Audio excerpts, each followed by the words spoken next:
কবিতা প্রেমের চরম ধর্ম, কলমে কণ্ঠে হালিমা বেগম। পৃথিবীতে কেউ করেছে প্রেম জয়, কেউ আবার প্রেমকে কেন্দ্র করে ভিখারি হয়।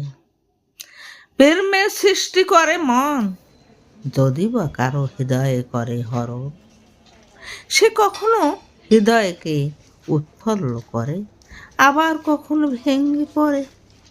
ঠিক যেভাবে গ্রহণ করবে আর সেইভাবেই তার ফল পাবে।